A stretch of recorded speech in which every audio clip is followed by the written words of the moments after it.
Bueno, señores, aquí os traigo otro vídeo de crímenes, esta vez pues el experimento humano más macabro de la historia. Yo creo que esto parece interesante, se ve que según mi canal se ve que os gusta cuando reacciono, os gusta entre comillas porque no me ve ni Cristo, ¿vale? Pero se ve que os gusta cuando reacciono a cosas de crímenes, tiene más visitas por lo menos, así que vamos otra vez. Encima a mí me gusta. Así que nada, empezamos. Si hablamos de uno de los actos más perturbadores llevados a cabo en los últimos 100 años, sin duda tienen que estar los experimentos realizados en humanos por la Unidad 731, un grupo de científicos que dedicó su vida a desarrollar la forma más eficiente y letal de crear armas de destrucción masiva. Y si bien a día de hoy se siguen creando este tipo de armas, lo que pone a estos experimentos como uno de los puntos más bajos de la humanidad es que para obtener un resultado más realista, a la unidad 731 no le importó sacrificar miles de vidas humanas con el fin de crear el arma biológica más letal conocida hasta el momento. En este video vamos a hablar de una historia muy delicada, pero a su vez Bueno, como ya os dije en el otro vídeo,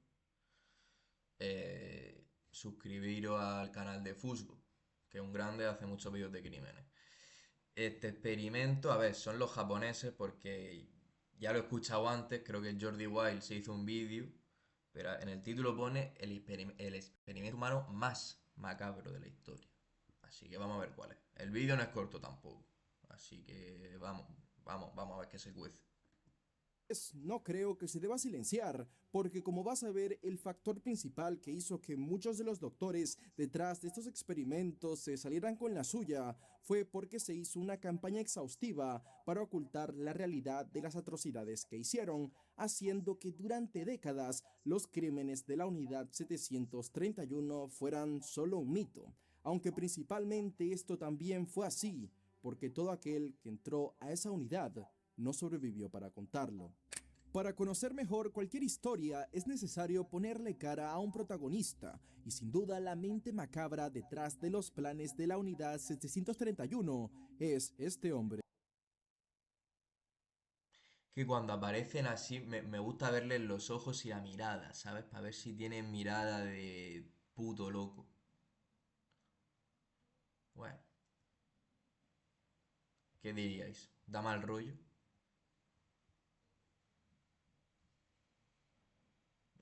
Mirada así perdida, tal, un poco lunática. Que ves en pantalla. Shiro Ishii nació en junio de 1892 en Shibayama, Japón, por lo que crecería en la época feudal del país, y para su fortuna, su familia eran de los mayores terratenientes locales, pues su padre tenía el control de una gran producción de sake, lo que les otorgaba bastante poder, y en ese ambiente lleno de privilegios, Ishii se crió junto con sus tres hermanos. Es así como sus actitudes clasistas no tardarían en salir a la luz, pues desde muy joven ya era catalogado como alguien engreído, directo y arrogante, ya que para Ishii existían personas cuyo valor era más que el de otras, y en su caso, como venía de una familia adinerada, para él su vida valía más que la de la mayoría. En 1920, Hostia, tiene toda la cara de Suneo, tío.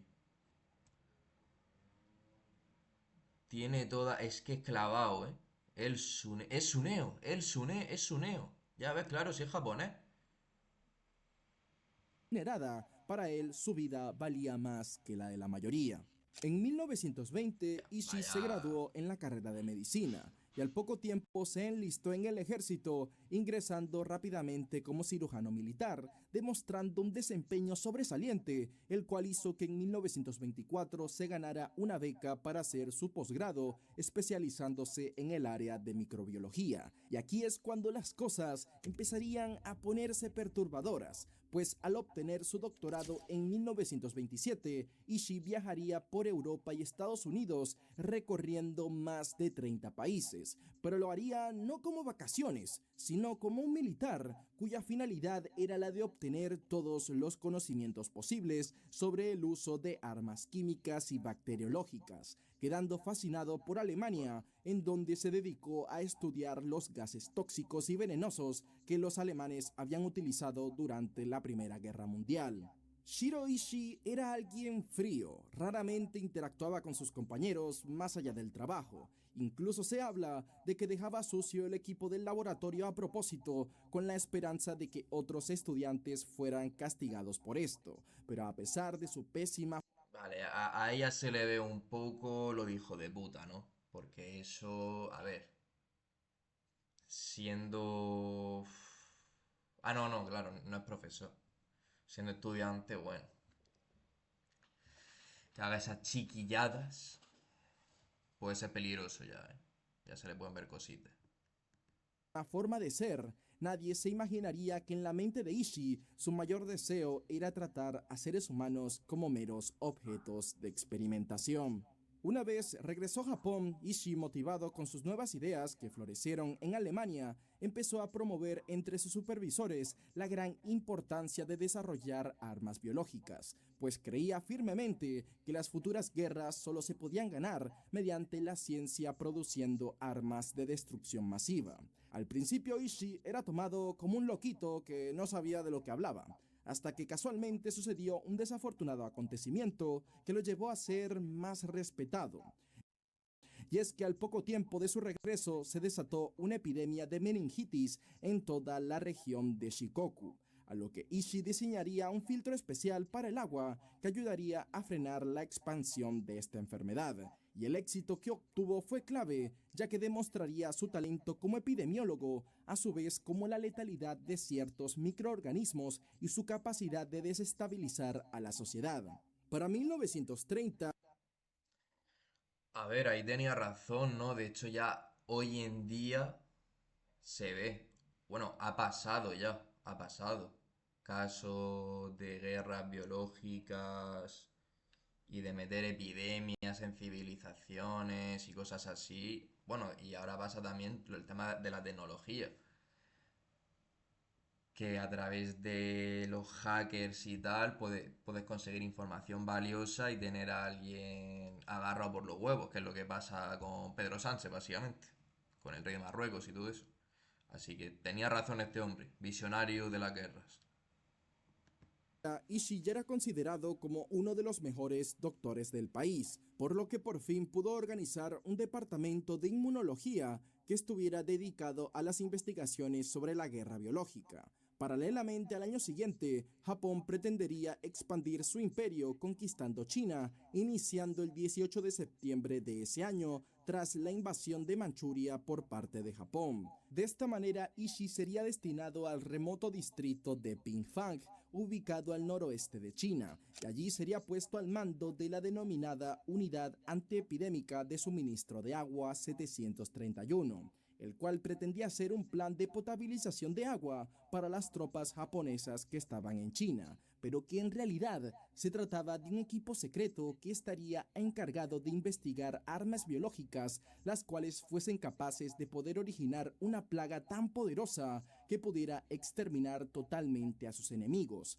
Es por ello que esta tarea debía ser sumamente secreta, ya que de descubrirse, tropas de todo el mundo iban a intervenir en Japón, más aún con el reciente Protocolo de Ginebra que prohibió el uso de armas químicas y biológicas en combate tras los horrores vistos con el gas mostaza y otros agentes en la Primera Guerra Mundial. Así que las reglas eran: nos podemos reventar a tiros, pero nada de gases y vainas raras. No obstante, hasta el emperador japonés ya había dado la luz verde para la construcción de un primer campo de prisioneros, pues como van a ver, los japoneses eran muy eficientes y el crear este centro en China no era casualidad, pues ellos veían a los chinos como inferiores, por lo que pensaron que lo mejor era tener este centro cerca de donde iban a estar sus conejillos de indias. Sin embargo, esto no iba a ser tan fácil, ya que los primeros prisioneros se fugaron del lugar.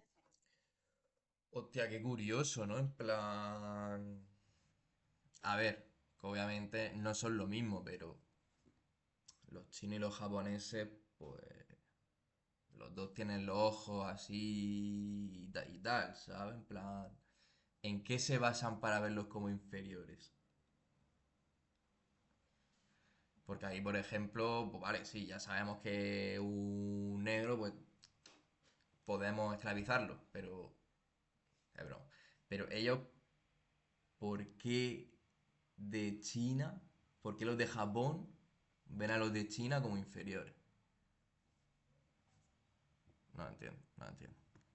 Lugar al poco tiempo y al año siguiente el complejo sufrió un ataque con explosivos, por lo que este ni siquiera llegó a ser construido. Debido a estos inconvenientes, en 1936 el proyecto se trasladó al sur de la ciudad de Harbin, lugar donde finalmente se construyó el gran complejo de investigación, el cual fue construido por 15.000 esclavos civiles chinos, de los que un tercio falleció debido a las crueles condiciones de trabajo. El territorio de este lugar ocupaba nada más y nada menos que 6 kilómetros cuadrados y constaba de unos 150 edificios que se dividían entre prisiones, laboratorios, fábricas, almacenes, calderas con todo tipo de agentes químicos, un gran crematorio y, por supuesto, para disfrazar todo lo que estaban a punto de hacer, la fachada y la entrada principal eran así como la de los típicos centros de salud de la época, para que todo aquel que los visitara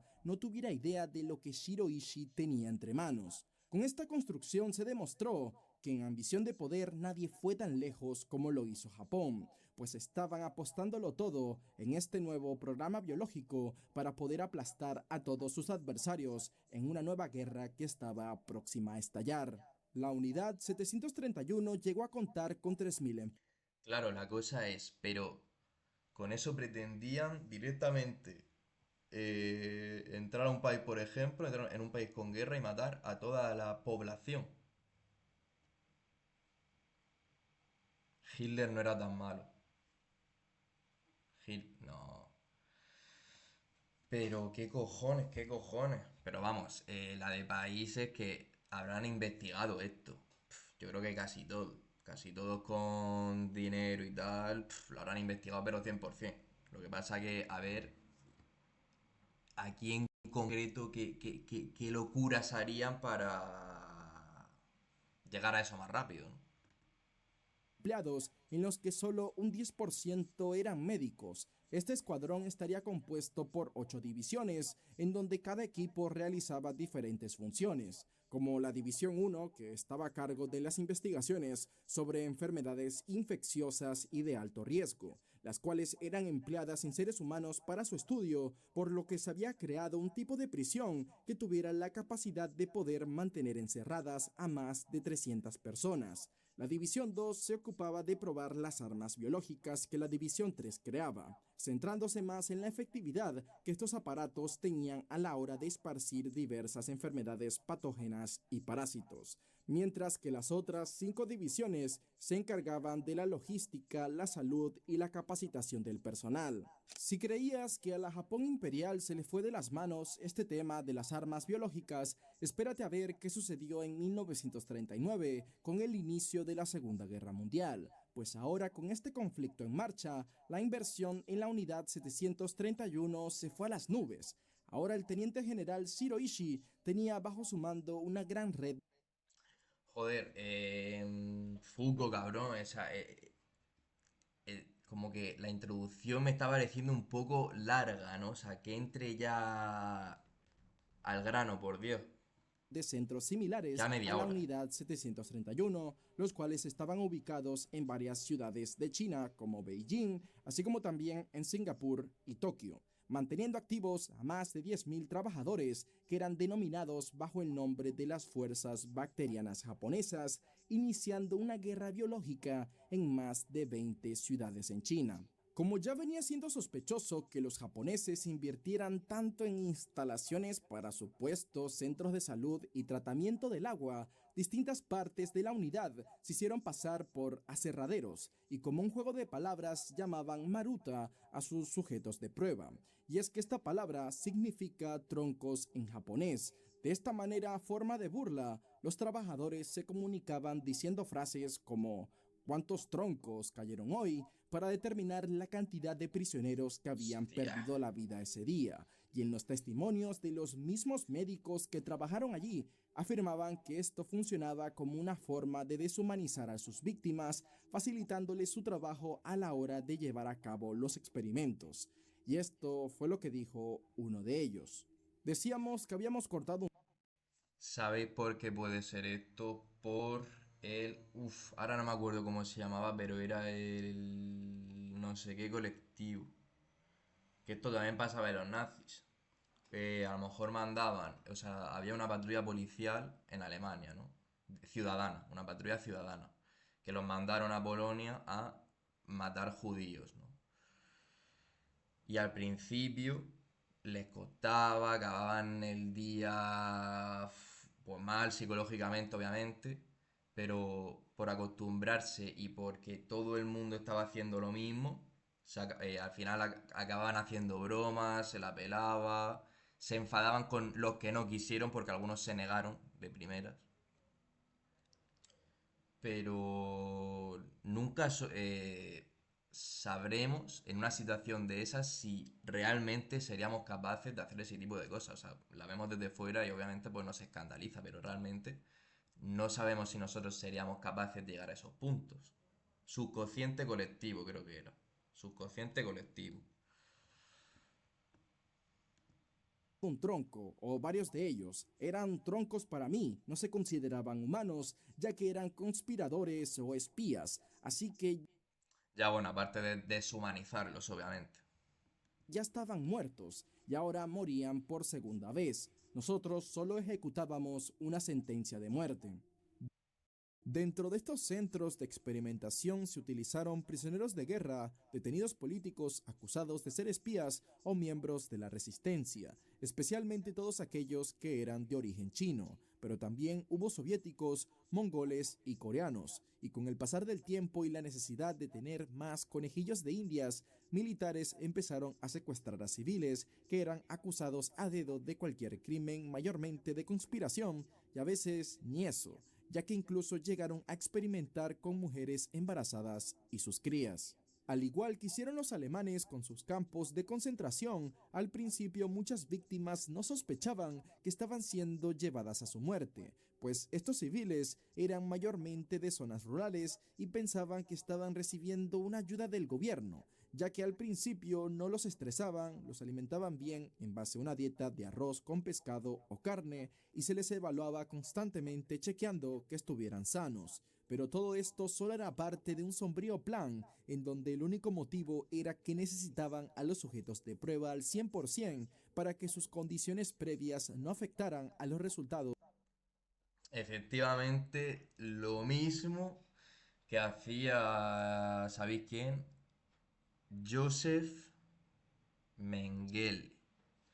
El nazi también. El médico que experimentaba también hacía lo mismo. Se cogía a dos gemelos, solía ser sus preferidos, o niños también, sus preferidos, y él se los llevaba con él, los cuidaba, tal, los niños estaban encantados. Y después, pues experimentaba con ellos, o sea, hacía lo mismo, les cuidaba y todo eso, y los engordaba, los ponía bien para sus experimentos. Joder, me está sorprendiendo los parecidos con todo. O sea, porque como que parece, por el estudio de la historia y tal, que los nazis fueron los más macabros y tal, pero ya si te vas hace 700 años, la de cosas que se saben que pasaron, que son una locura de genocidio, matanzas, bueno, que la de los nazis también, ¿eh? Pero es que ha pasado, siempre pasa a lo largo de la historia, en plan, nuestra naturaleza de ser malos, yo ahí tengo dudas, ¿eh? De los horrores que estaban a punto de sufrir. Shiroishi y sus colegas investigaron prácticamente todas las enfermedades infecciosas conocidas al momento, como cólera, tifus, botulismo, antrax, muermo, brucelosis, tuberculosis, viruela, sífilis, peste y muchas más. En serio, si digo todas, no termino. Cada sección de las instalaciones estaba separada por prisioneros con cada tipo de enfermedad. La mayoría ni sabía qué era lo que tenían en su sistema. Un segundo.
Hasta que veían los síntomas florecer en su cuerpo, ya que al llegar les hacían creer que les inyectaban una vacuna para protegerlos, pero en realidad esa jeringa estaba cargada con cualquier infección con la que estaban experimentando en ese momento. Otras de las víctimas eran forzadas a comer alimentos infectados o a beber líquidos contaminados, como también se les obligaba a portar objetos o ropas contaminadas. Todo esto porque sabían que en caso de un ataque masivo, obviamente no podían inyectar a cada una de sus víctimas. Y ahora ya conociendo todo el contexto, por fin ha llegado la hora de compartirles en qué consistían muchos de los experimentos de la unidad 731. Pero primero aclaro que este video está hecho con fines educativos, por lo que por si bien vamos a hablar sobre un suceso lamentable, no me parece bien que la plataforma lo censure, ya que hacer esto haría que menos personas se enteraran de los crímenes de la guerra. Además, claro. Completamente de acuerdo con Fuku. Completamente de acuerdo. Cierto, la gafa. No, bueno, me da igual. Yo tampoco entiendo por qué cojones tienen que censurar nada. O sea, de verdad. No a la censura. ¿Qué más da? ¿Qué más da? No, es que si no, los niños. Porque los niños no tengan YouTube. Pero, ¿cómo vas a censurar eso? O sea, me estás negando la información. Me estás negando información solo porque a ti te parece que es muy sensible. ¿Y por qué tú sí que puedes verla y yo no? En fin, lo de siempre. Seguimos con el vídeo. Está, no voy a dar ningún detalle explícito para dar morbo extra a lo sucedido, ya que como digo, todo está hecho con fines educativos. Como dije al principio, nadie que entró como prisionero. Morbón. Pero no, puedes tener curiosidad también, tampoco está mal tener curiosidad y decir, coño, es normal que te dé curiosidad, somos humanos. Es que es normal también que te dé curiosidad. A la unidad 731 salió de ahí con vida, por lo que se podría decir que los que tenían más suerte eran los que ejecutaban nada más llegar, El promedio de vida de la mayoría de las víctimas era de 4 a 6 semanas. La mayoría llegaba a las instalaciones en un vehículo sin ventanas y con una bolsa en la cabeza para que en caso de que quisieran escapar ni supieran en dónde estaban parados, ya que una vez dentro tampoco es que tenían acceso libre hacia ventanas o a zonas así abiertas, y gran parte de los que se encontraban dentro estaban en las instalaciones bajo tierra o en celdas en total aislamiento. Y una vez llegaban ahí abajo, se les ponía una supuesta vacuna para protegerlos, porque como dije antes, en un principio los alimentaban bien y los trataban bien, haciéndoles creer que solamente les privaban de su libertad momentáneamente. La unidad 731 no solo probaba armas biológicas, también probaba. Que también te digo, a mí me tratan bien y tal, pero ya me ponen en un vehículo blindado, sin ventanas y con una bolsa en la cabeza, a lo mejor ya me empiezo a rayar. La eficacia de armas convencionales. Por ejemplo, ponían a grupos en fila y les disparaban con armas de alto calibre para ver cuál era el poder de penetración, o sea, hasta dónde llegaba la bala. También lanzaban Hostia. una granada a un punto en concreto y ponían a prisioneros en diferentes distancias para comprobar cuál era el rango de letalidad. Una cosa de la que tampoco hacía falta usar a personas para darse cuenta. Eso te iba a decir, coño, no hace falta, pero ya por puto sadismo, ¿qué cojones?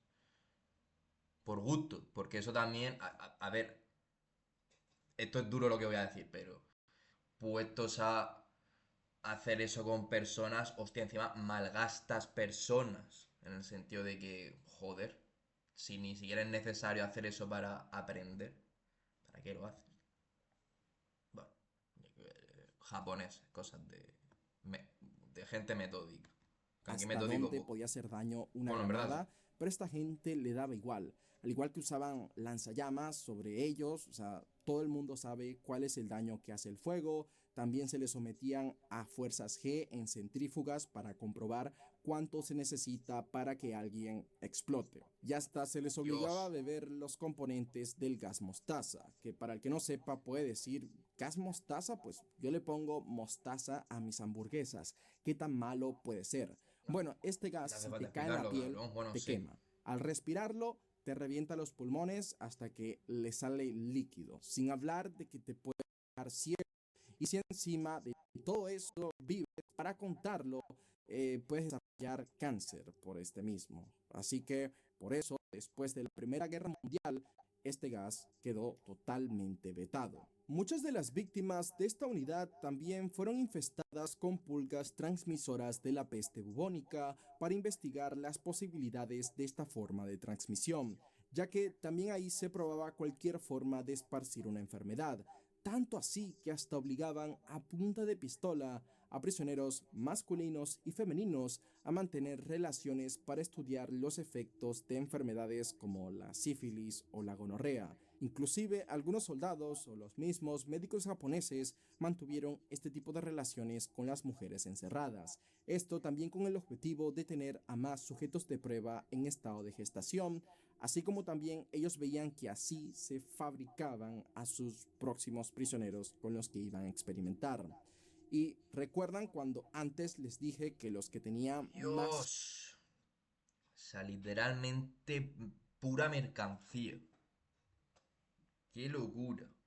suerte eran los que ejecutaban rápido, pues sin duda las que tenían la peor suerte en todas estas instalaciones eran las mujeres embarazadas, ya que éstas tenían que pasar varios meses como prisioneras, porque pues un embarazo no es de la noche a la mañana, y si bien no las trataban tan mal como a los otros prisioneros, pues esto al ser prolongado y aún así pues esta gente toqueteaba de vez en cuando y no tenían para nada de libertad durante todos estos meses. A las mujeres también se les mentía diciéndole que una vez dieran a luz las iban a dejar en libertad a ella y a su hijo, que nada más iban a chequear que su embarazo saliera perfecto y ahí mismo pues les decían, mira, te voy a inyectar esta vacuna que va a hacer que tu hijo salga más fuerte o que tú estés mejor, y al final pues eso era una infección o algo así con lo que estaban experimentando.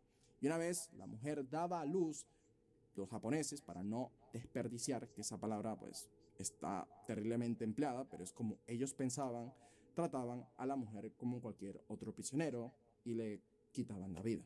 Si pensabas que la cosa paraba aquí, pues no. Este segmento, hablando a cámara, se está haciendo muy largo y yo no estoy acostumbrado a ello. Ya aparece el canal de Fujo TV, canal que algún día va a volver. Me comentan aquí abajo si les gusta que explique las cosas así, pero en este caso no tuve opción, porque un tip si eres youtuber: si hablas de cosas delicadas, mejor enseña tu cara porque así es menos probable que te desmoneticen. Continuando por aquí, otro de los Muy buen objetivos de la consejo, unidad compañero. 731 era el Gracias. poner a prisioneros en situaciones de guerra para saber qué hacer con sus soldados en caso de caer en desgracia en combate. Por eso, por ejemplo, sacaban una sierra y comprobaban cuánto tardaba alguien en perder toda la sangre. De igual modo, se encerraba a las personas en habitaciones con ventiladores para comprender mejor los efectos de la temperatura y la deshidratación. A otros se les sumergían partes del cuerpo en agua helada hasta que se congelaban, y los médicos experimentaban en cómo podían salvar sus extremidades, ya que saben que a temperaturas bajas los primeros que se nos congela son las manos y los pies. A Shiroishi les encanta. Qué locura, ¿qué tiene que ser peor? ¿Congelarte o cocerte? Que dicen que cocer la muerte, que te cuezan, es peor que quemado por fuego. ¿Qué es peor, congelarse o cocerse? Que ya congelarse tiene que hacer tanto frío que te quemas, básicamente. Que espero nunca sentirlo, la verdad.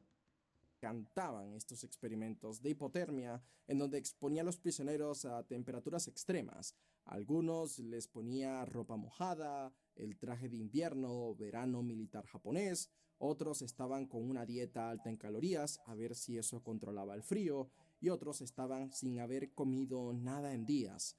Estas personas muchas veces las ataban en postes a la intemperie, y para que se hagan una idea, en invierno en Harding puede haber una temperatura de hasta menos 38 grados Celsius. Una de las Dios. prácticas más frecuentes y duras de la unidad 731 eran las vivisecciones, que para el que no sepa, eso es como cuando en la escuela te mandaban a llevar una rana y la tenías que abrir, pero en este caso se lo hacían a un sujeto con vida, para ver cómo funcionaba todo. También los japoneses, para ahorrar recursos, ni se tomaban la molestia de aplicar anestesia, y si llegaban a Madre usar mía. algún tipo de calmante, era porque querían probar algo muy radical que hiciera que el Es que ya, ¿qué no hicieron? Y que queda la mitad del vídeo, ¿eh? Del vídeo. dolor que sintía la víctima les complicara el trabajo, o sea, que esta persona tenía que moverse porque no aguantaba el dolor. Por ejemplo, como cuando hacían trasplantes. Que bueno, que sepáis que gracias a estos experimentos la medicina avanzó mucho.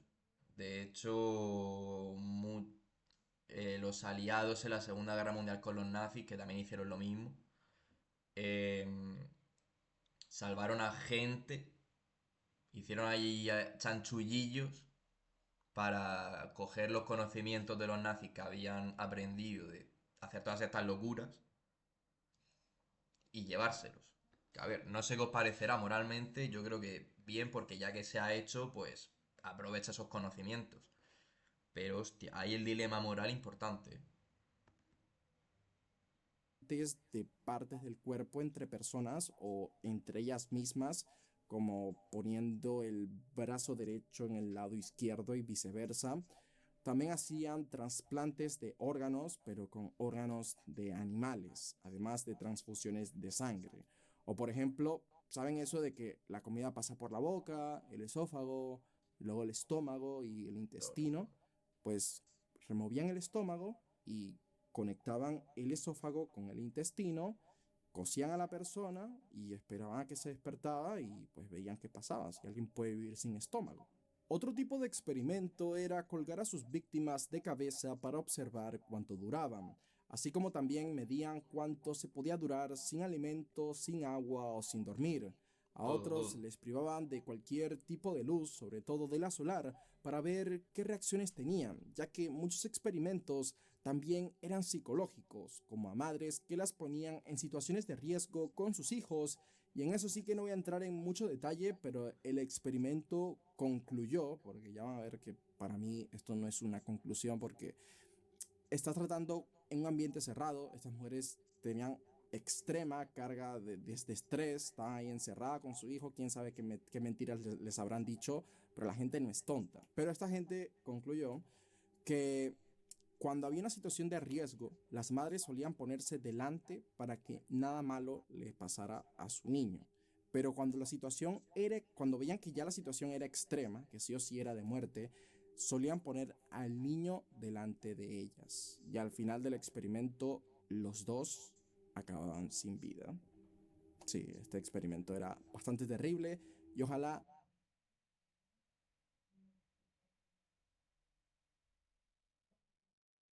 Hombre, es curioso, pero sí que es verdad que es muy difícil sacar conclusiones de eso, ¿no? Porque no... Y generalizarlas también, ¿sabes? Pero hostias, eso ha sido potente, la verdad. Nunca se sepa el resultado final de cuál es la reacción humana ante este tipo de situación. También este tipo de cosas lo hacían con animales. Por ejemplo, hacían pasar hambre a 100 ratas y las soltaban en una habitación con un gato encerrado bien alimentado. Y la conclusión de aquel experimento era el demostrar que un animal considerado inferior era capaz de acabar con uno superior cuando se trabaja en equipo. Pues vaya conclusión de porquería. Obviamente 100 ratas, un montón de volumen, va a acabar con un gato. O sea, esta gente. Y es que ni siquiera ni los mismos Claro, es que es japoneses se obvio. salvaron de la ambición de sus ¿Qué cojones? superiores, ya que por ejemplo está la historia de Yoshio Suda, un asistente de la primera división que accidentalmente, producto de los experimentos, contagió la peste bubónica. Y como esta gente no se andaba con el ánimo de gastar recursos en ayudarlo, decidieron hacerle una vivisección, tratándolo como otro conejillo de indias. Hostia, que no se salva ni el... ¡Qué puta locura! No se salva ni el puto trabajador.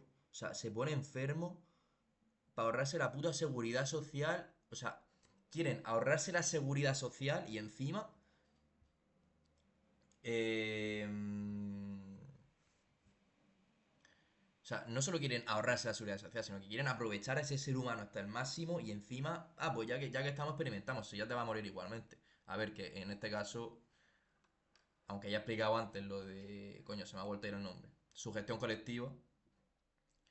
A ver, si este hombre trabajaba ahí, muy buena persona no tenía que ser, así que tampoco me supone ninguna pena, la verdad. El mismo destino fatal también lo sufrieron otros asistentes de bajo rango que llegaron a infectarse. La mayoría de prisioneros, si por lo que sea llegaban a sobrevivir, eran puestos en fosas hasta que lentamente se les escapaba la vida, ya que los soldados japoneses creían que ejecutarlos de un disparo durante su agonía era un desperdicio de municiones. Madre Se mía. estima que este escuadrón se cobró de 3.000 a 12.000 víctimas. Sin embargo, esto no estaba ni cerca del número de sus bajas totales, ya que faltaba ver cómo era que iban a implementar en combate lo aprendido con los experimentos. Para el año 1900, Se dice pronto, pero 3.000 a 12.000 víctimas, creo que ha dicho, es una putísima locura de gente, ¿eh? 12.000 personas. 12.000. 1.000. Madre mía. 1942, Shiroishi consideró que las armas biológicas ya estaban preparadas para ser aplicadas en una guerra real, por lo que varios contenedores de porcelana con distintas enfermedades fueron liberadas por el ejército japonés en diferentes ciudades de China, de los que resultaron fuertes epidemias provocándole la muerte a alrededor de 300.000 pobladores chinos, que fueron entre soldados y civiles que también habían sido infectados con anthrax a través de alimentos contaminados. Algunos de los sobrevivientes dieron testimonio de cómo las aeronaves japonesas rociaban los campos de trigo, los cultivos, manantiales y las fuentes de agua como embalses con Chemtrails. Aquí lo de los chemtrails era 100% real, pero literal. O sea, aviones rociando para enfermar a la gente. O sea, es una conspiración, pero ha pasado, ¿eh? Ha pasado. Estas bombas biológicas a tal grado que incluso después de la guerra varias personas aún seguían infectándose, ya que estos virus y bacterias habían sido alterados para que el nivel de contagio sea el máximo posible. Para este entonces los alemanes estaban perdiendo fuerzas y los japoneses estaban pasando a ser el enemigo principal de la guerra, más aún por el ataque a Pearl Harbor. Un ataque sorpresa donde más de 2.400 americanos perdieron la vida, todo porque a Japón le molestaban las sanciones económicas que Estados Unidos les había impuesto para frenar la expansión de su imperio. Y para continuar con la agresión, Shiroishi estaba elaborando su plan de ataque, una misión llamada Flores de Cerezo por la Noche. Un nombre que por más romántico que suene, consistía en lanzar globos bombarderos de papel infectados con cólera, peste bubónica y tifoidea sobre los Estados Unidos. No obstante, para la cantidad de globos que tenían previsto realizar, hizo falta más mano de obra, por lo que el ejército movilizaría a miles de estudiantes japonesas adolescentes de las escuelas secundarias para que realizaran las labores del laminado y pegado del papel. Estos globos serían lanzados por la noche por medio de submarinos que se posicionarían frente a la costa americana, pero esta idea fue descartada debido a que los submarinos se necesitaron más como armas y para el transporte de alimentos, y no era buena idea gastar recursos en los civiles americanos si todavía no se habían hecho cargo de una buena parte de su poder militar, así como hicieron con China. Eventualmente los ingenieros japoneses descubrieron que las corrientes de aire Qué locura, ¿eh? O sea, no lo hicieron por falta de recursos, pero pensaban bombardear Estados Unidos con peste bubónica y todo lo que ha dicho. Imaginaos que hubiesen hecho eso. Imaginaos que hubiese pasado. Encima, directamente población civil. O sea, a tomar por culo.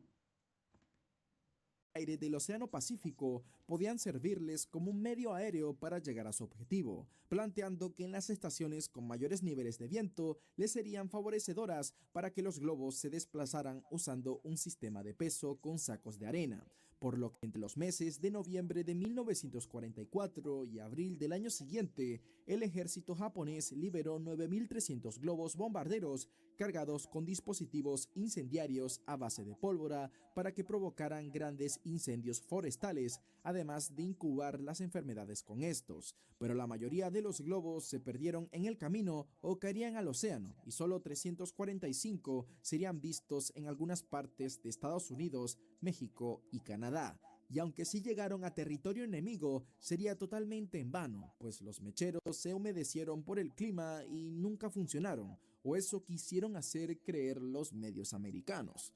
Pues se sabe que el 5 de mayo de 1945, 6 personas perdieron la vida a causa de uno de estos globos que detonó cerca de Oregon. Las víctimas serían una maestra y su grupo de estudiantes que salieron a realizar una excursión campestre cerca de donde el globo estalló, pero este suceso se mantuvo en secreto bajo la campaña de censura que el gobierno de Estados Unidos manejaba para que los japoneses no se enteraran si...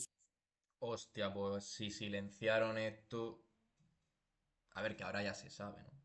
Pero también te digo, lo que pretendían hacer los hijos de puta, lo que al final hicieron, que hostia, pobrecito, sigue mala suerte, que salgas en excursión y te mate un puto globo japonés que han tirado desde Japón, o sea, es una puta locura. Pero hostia, menos mal que solo pasó eso, ¿no? Se supone. Pero sí que es verdad que a saber que silenciaron, porque también Estados Unidos, telita. su ataque había dado efecto. Pero esta censura también hizo que en un principio los estadounidenses no se tomaran tan en serio el programa de armamento biológico japonés, ya que según sus propias palabras, los japoneses no eran capaces de desarrollar armas biológicas sin la ayuda de científicos blancos. No obstante, este pensamiento iría desapareciendo poco a poco al descubrirse la ambición de poder del imperio nipón.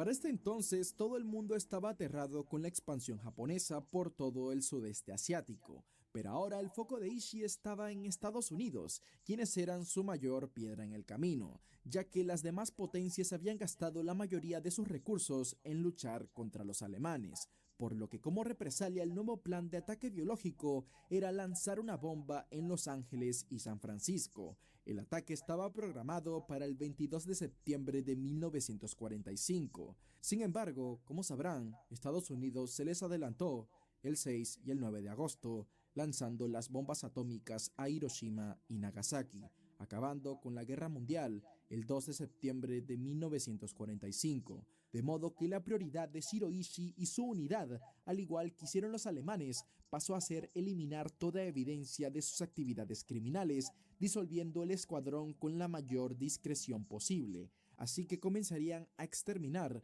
a todos los prisioneros de experimentación, tanto los infectados Bueno, como los sanos, para evitar que revelaran información, llegando a destruir todos los documentos de la unidad 731. Y para ahora sí no dejar evidencia alguna, Shiroishi le ordenó a sus soldados de mayor confianza poner dinamita en todas las instalaciones para hacer ver que estos solo eran unas ruinas más de la guerra. Pero la mayoría de estos edificios estaban tan bien construidos que algunos restos quedaron en pie, como el único testimonio de lo que sucedió allí. Por eso incluso miembros de este escuadrón antes de irse soltaron a las ratas y pulgas infectadas que tenían en los laboratorios como un último acto de venganza, en las que se cree que le costaron la vida a miles de personas de la región. Como última orden, Shiroishi le dijo a cada integrante de los madre escuadrones mía. que debían llevar Entonces, o sea, de los experimentos estos no se sacó absolutamente nada de información ni valioso ni algo que sirviera al final. O sea, toda la vida de la gente ni siquiera sirvió para el avance. Pues una pena, la verdad.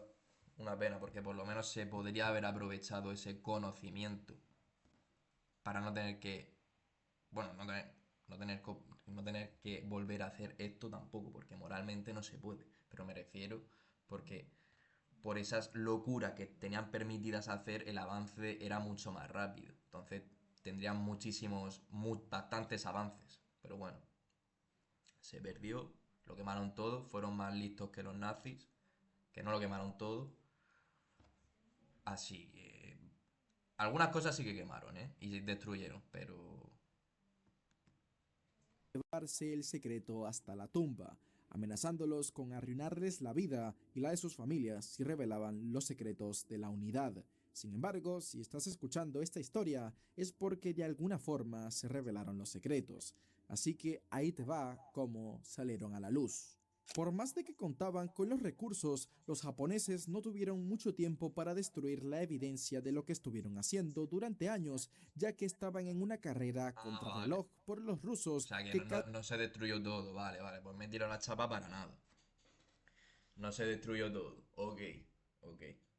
vez ganaban más terreno en China, y al llegar a Manchuria se encontraron partes de fotografías, documentos y algunas películas. Lamentablemente, los que no se pudieron salvar fueron las víctimas de esta unidad. No hubo ningún sobreviviente. En esta misión, el Escuadrón 731 no cometió ni un fallo. Inclusive hubo ocasiones en las que algunos soldados japoneses trataron de salvar la vida a los prisioneros, pero terminaban siendo infectados y ambos morían por enfermedad. Debido a que nadie tenía una Que eso es una locura, pero ahí vemos que había gente que sí que quería salvar, ¿eh? Vaya par de huevos también, ¿eh? Vaya par de huevos. Intentar salvar en esa situación a alguien, también siendo un soldado. Pero, claro, las enfermedades, es que eso es una locura, ¿eh? Lo del tema de cada sección tenía una enfermedad, qué tipo de...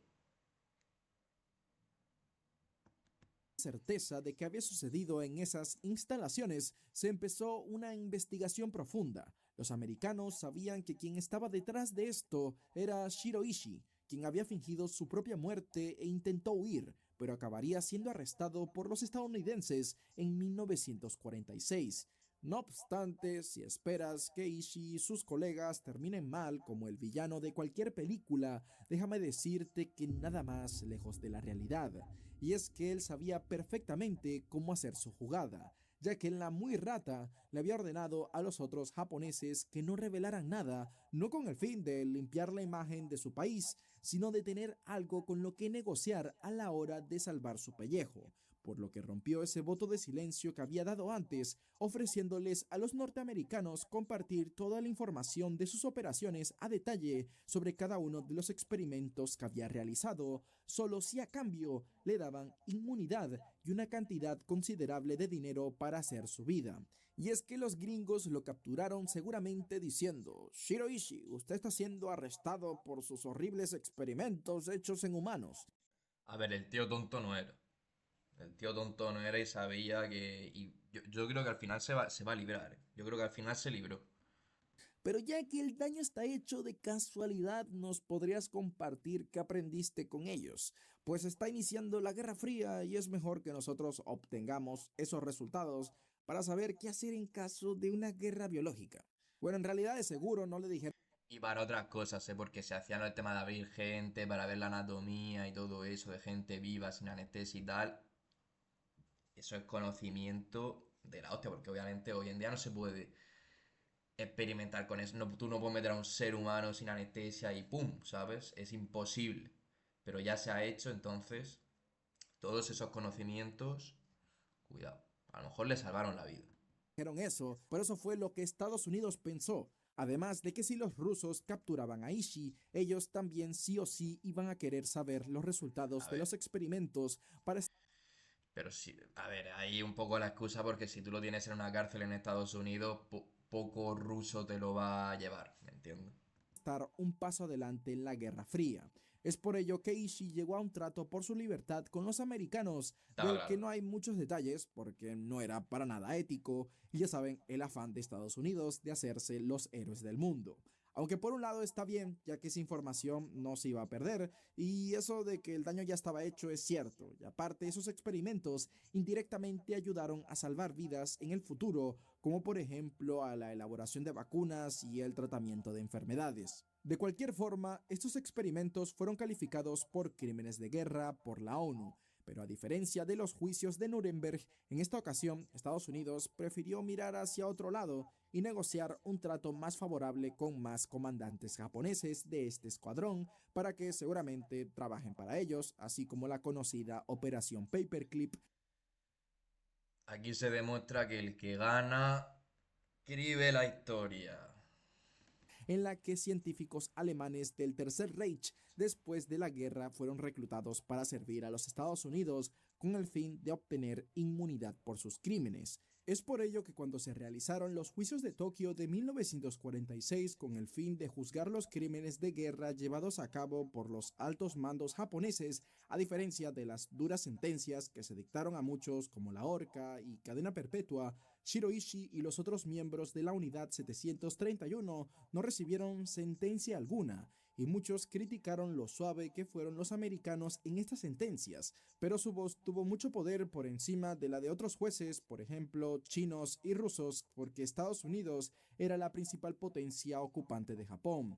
Además, los otros países tampoco estaban tan al tanto de los horrores llevados a cabo por esta unidad, porque de ser así, los chinos habrían enloquecido al saber lo que le hicieron a su gente. Al momento, esto solo era un secreto entre el servicio de inteligencia americano y los japoneses, aunque poco a poco los soviéticos decidieron cavar más en el hoyo, hasta que para 1949 contaron con las pruebas necesarias para hacer el proceso de Yabarovsk en Siberia, por el cual 12 oficiales de alto mando del ejército japonés e integrantes de los escuadrones de la Unidad 731 fueron condenados a cumplir sentencias de entre 2 y 25 años de prisión en campos de trabajo.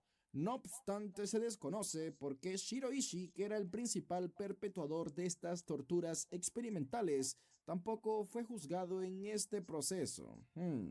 Por ello se sospecha que este también hizo un trato por debajo de la mesa Hombre, con los está claro. soviéticos. Y mi teoría es que los rusos seguramente conocían a más culpables que esos 12 oficiales que sentenciaron, pero que solo sentenciaron a esos 12 porque estos eran los únicos con los que no llegaron a un acuerdo. Y es que por crímenes mucho menores, los soviéticos no lo dudaban y mandaban a la gente a la horca. ya que odiaban gastar dinero en mantener a un prisionero encarcelado. Por eso enviaban a la gente a los famosos gulag a trabajar, pero misteriosamente lo máximo que cualquiera de esos 12 oficiales pasaron en prisión fueron 7 años, pues nadie curiosamente sabe por qué en 1956 todos fueron liberados y repatriados a Japón, lo cual algunos creen que significa que estos también negociaron debajo de la mesa, al igual que Shiroishi y otros que, bueno, que simplemente los dejaron libre porque el proceso fue irregular. Para dar un golpe en la mesa y demostrar que su inmunidad secreta no es de papel, Estados Unidos calificó estas audiencias judiciales de la Unión Soviética como parte de una propaganda comunista, todo para seguir con la mentira de que la Unidad 731 era un escuadrón de prevención de enfermedades. Y lamentablemente la opinión pública mundial se fue de ese lado, pues la gente veía a los americanos como los buenos, cuando en realidad tanto ellos como los rusos tenían la misma ética de salvarle el pellejo a criminales de guerra para su propio beneficio. Estados Unidos hasta hizo firmar un documento de confidencialidad a cada testigo que presenció lo sucedido en Manchuria. De esta manera, los experimentos de la Unidad 731 pasaron a ser prácticamente una leyenda urbana durante décadas. En esta época sí que era fácil silenciar cualquier rumor, hasta que a principios de los 80s, Sí. investigadores chinos empezaron a indagar en los horrores sufridos por su pueblo. Y es que hasta ese entonces, China había sido un país pobre al que le había costado mucho adaptarse a los tiempos modernos. Por eso su voz nunca había sido escuchada. Pero ahora con más poder, cada vez más le exigían el perdón a Japón, aunque no sería hasta los años 90, con el fin de la Guerra Fría, que por fin para el mundo empezó a ser una verdad absoluta, los crímenes de la Unidad 731. Pero lamentablemente para ese entonces la mayoría de los O sea, hasta los 90 esta puta locura de escuadrón se creía que era simplemente un escuadrón de prevención de enfermedades. Cuando literalmente han sido los casi los más sádicos.